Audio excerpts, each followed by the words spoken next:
Ford's second generation Transit Connect is, in this much improved form, a compact van with big ideas. It costs as little to run as a smaller LCV, yet, if specified correctly, can swallow almost as large a load as a medium-sized model from the next class up. It'll take passengers as well as packages, deal with long loads in its stride, and look after your life with its clever Sync 3 telemetry. In short, if you were shopping in this segment, you'd have to consider it. If ever you needed proof that modern vans have become completely car-like in terms of the technology they use, then this improved version of the Mark II Transit Connect provides it. If you're prepared to pay extra, this van will park itself, stop itself to avoid an accident, and even find you a restaurant, a fuel station, or a parking space.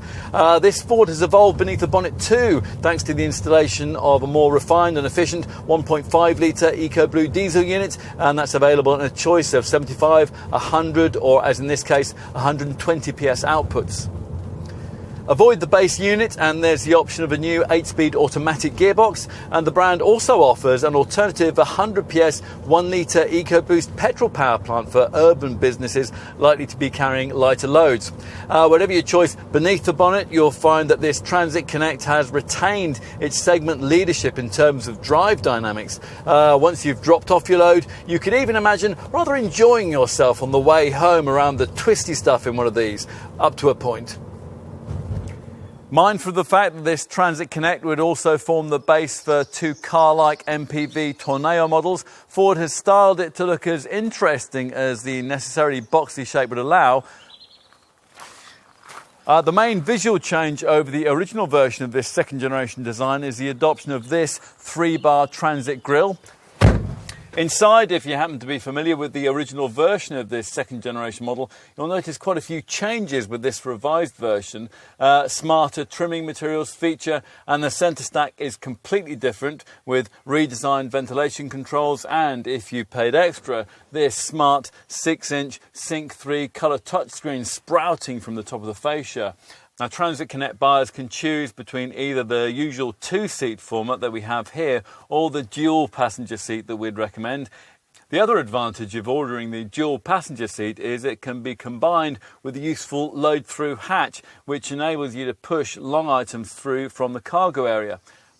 Right, let's look more closely at load bay practicality. Now, the amount you can carry will obviously depend primarily on your choice between the short wheelbase L1 variant and this long wheelbase L2 model.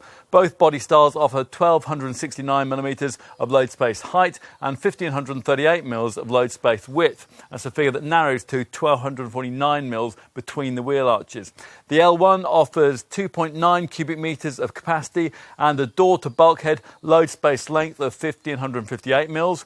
Thanks to an extra 400mm of body length, this L2 version offers 3.2 cubic metres of capacity and a door to bulkhead load space length of 1958mm, which means in an L2 you could accommodate 2 Euro pallets rather than the usual 1.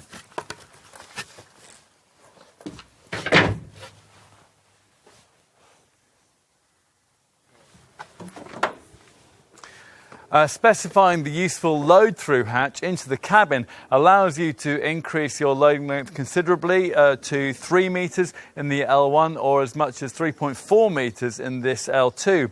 One sliding side door is standard, and in the L2 it's wide enough to allow you to load in a Euro pallet from the side.